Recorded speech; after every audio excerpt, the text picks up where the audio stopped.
Good morning, calculus students. It is Thursday morning, May the 21st, and I want to welcome you to our second last new content class. As I said, we've gone through our integration. We've learned integration techniques such as a regular integration. We've done integration by substitution, integration by parts. We've done definite integration where we're finding a number. We've done indefinite integration where we're finding formula, a family of functions. And now today we want to move into some applications. We want to move into the area between curves, and then next week we'll move into the final application that we're going to look at, which has to do with volumes.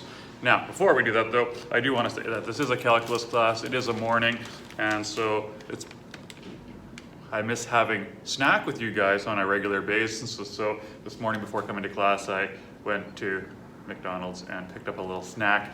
And so if you're watching this and you want to have a snack while you're watching this, be my guest. All right.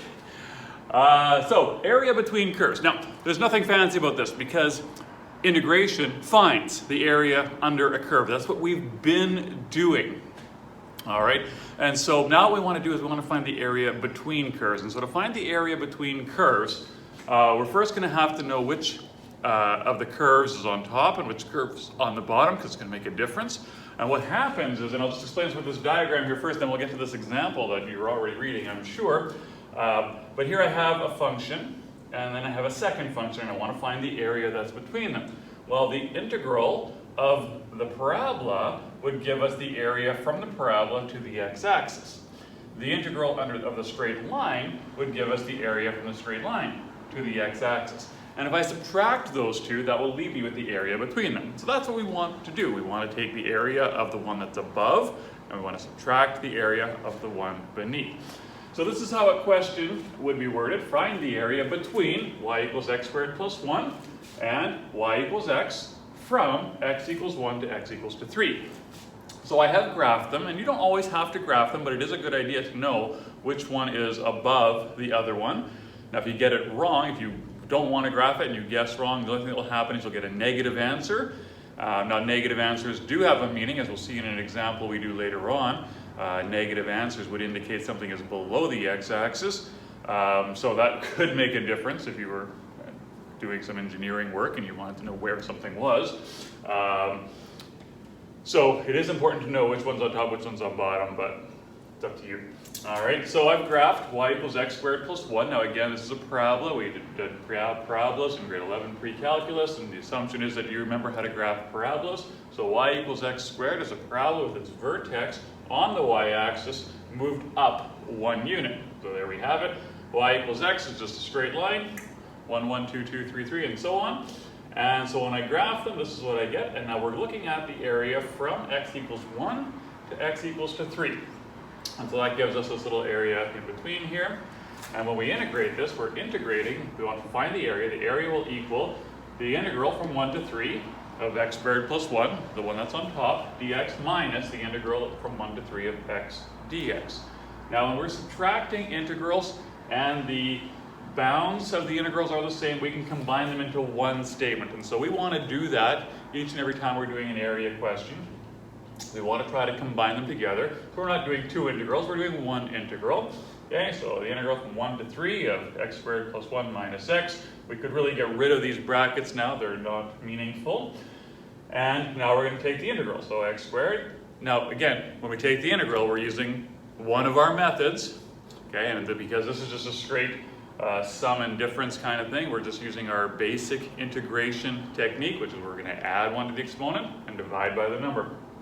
Okay, so x squared becomes x cubed over 3, 1 becomes x to the 1 over 1, and x becomes x squared over 2. Now we're still going from 1 to 3, and that means now that we're going to take this function and we're going to put 3 into it, and we're going to subtract the function with 1 in it. And if we do that and we punch it into our calculator, we will get 20 over 3 as the area between those two curves. So about 6 2/3. All right. Let's go over and we'll do another example. I've got 2 more examples to do. The second one, again, I've already got drawn and done for you on the whiteboard over there, but then we'll come back and we'll do another example that we'll do I'll do with you at the same time so that you can sort of see the process that we go through to do it. All right, let's go over to the other board and do this other example. All right, here's our second example. Similar to the first one, it says find the area bounded by the parabolas y equals x squared and y equals negative x squared plus 2x. So when we look at graphing this or figuring out where these graphs are, y equals x squared is our parabola that has its vertex at 0, 0 and opens up. Over here with y equals negative x squared plus 2, we have to figure out where the vertex is. We have a number of ways to do that. In grade 11 pre-cal, we would have completed the square. In later courses, you could factor it and find the x-intercepts and then know that the x-coordinate of the vertex is at the middle, but exactly between those two. You could find the derivative and find where the derivative equals to 0, because there's where you have a horizontal tangent line that would give you the x-coordinate of the vertex as well. I factored it, gives me x-intercepts at 0 and 2, which means the x-coordinate of my vertex is at 1. And if I put 1 into the function, I will get y equals to 1. So that means my vertex of this parabola is at 1, 1. It opens down and it has x-intercepts at 0 and 2. So there's my vertex, there's my x-intercepts, there's my parabola. Now we're finding the area bounded by the 2, so that's the area in between, this little shape in the middle here. All right, so same thing. Now we want to take, again, the above 1 minus the below 1. And we are going from 0 to 1, right? Again, we weren't told in the question from x equals what to what, but here we can see that from 0 to 1 is the area that is bounded by these two graphs. All right, so the area is the integral from 0 to 1 of the negative x squared plus 2x minus x squared dx. Again, these brackets don't mean too much, but I did simplify this. We have a negative x squared minus x squared, so I have a negative 2x squared plus 2x. It's always a good idea to simplify functions before you take the integral. Okay. Again, it's a sum and difference one, so we're just using a normal integration technique. Add 1, divide by that number, gives us negative 2 x cubed over 3 plus 2x squared over 2, which again we're going to simplify. Negative 2/3 x cubed plus x squared, and we still want to go from 0 to 1. So we're going to put 1 into the function minus 0 into the function, giving us an answer of 1/3. All right, what you'll find was with these questions where we're finding areas, we're taking a step back. The integrals will become easier because the functions we've been doing where we've been integrating by parts and integrating by substitution, those functions are graphs that we haven't seen before, and we can't graph them. As you move on in math and stuff like that, you would be able to graph those using computer programs and maybe you'd be able to do some of those things. But right now, you can't graph those functions that we had been doing when we were integrating by parts or by substitution. All right, we're going to do one more example on the other board, and then you'll have an assignment that you'll find on Connect. Okay, here's our last example. So it says find the area between the curves y equals sine x and y equals cos x from 0 to pi over 2. So the first thing we're going to do is, again, we're going to graph this out a little bit to see what this looks like. All right, so we just draw a quick graph. Again, there's an assumption here that you're remembering how to graph sine and cosine, all things that were covered in your pre-calculus course, which is why it's called pre-calculus. It covers the things you need to know in order to do calculus.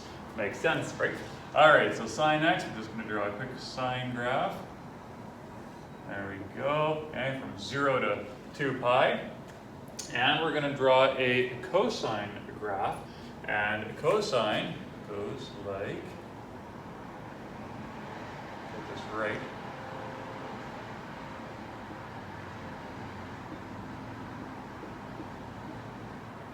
there we go.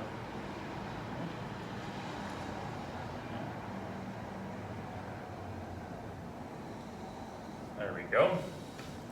All right, so there's our graph. Now the question asks us to find the area from what x equals 0, so here, to here. And so that means we are finding the area here and the area here. Now the trick to this question is that because the graph switched, which one's on the top, which one is on the bottom. Here cosine is above sine, and in the second section sine is above cosine. That's an indication for us that we have to integrate these two parts separately. Okay, we are going to find the area here, we'll call it area 1, and then we're going to find the area here, which we'll call area 2, and then we'll simply add those two numbers together.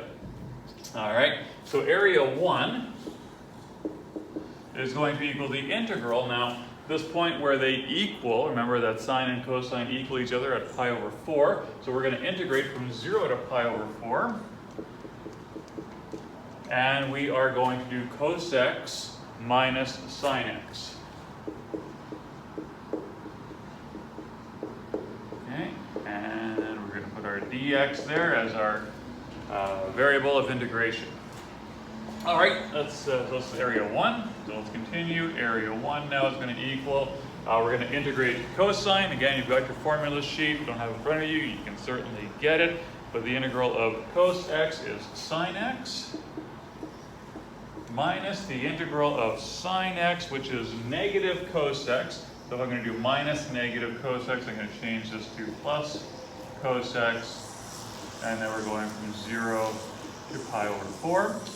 So again, let's put those numbers in now. So area 1 is going to equal the sine of pi over 4 plus the cosine of pi over 4 minus the sine of 0 plus the cosine of 0, giving us, remember that sine is root 2 over 2 plus root 2 over 2 minus the sine of 0. Remember, the sine is the y coordinate at 0 radians, and so that is 0, and the cosine is 1. All right, and so when we add this all together, we are going to get 2 root 2 over 2 minus 1, or simply root 2 minus 1. All right, so that's area 1. Now we're going to do the exact same thing for area 2. I'll do it over here. We're going to go area 2. Now the area 2 integral is from pi over 4 to pi over 2. And here we are going to do sine x minus cos x dx. And we're going to go the integral of sine x is negative cos x minus the integral of cos x, which is sine x, and we are doing that from pi over 4 to pi over 2. All right, now this is where I'm going to leave it for you to finish up, okay? You're going to put in pi over 2 minus pi over 4 into the function, and in the end, the final area, when you add these two together, you're going to get you have the answer here. You're going to get an answer here. You're going to add them together. And when you do that, when you add these answers together, your final answer should be the total area will equal to 2 root 2 minus 2. All right? So I want you to try to finish this up. If you have problems with this, let me know. If you can't get this answer, let me know. But again, you're doing this the same way you did this side over here. You're just going to put the numbers in. Remember your unit circle, so you remember the values of cosine of pi over 4 and pi over 2 and those numbers. All right, and then again, remember that you are then taking this answer plus the answer you get from here, and that should equal 2 root 2 over 2. All right, you're going to get an assignment. It's a handout, so you can find that on Connect. And that's, again, our second last new lesson. We'll do one more new lesson next week. And I hope you have a great day. I'm going to enjoy my coffee, and we'll see you again soon. Have a great day.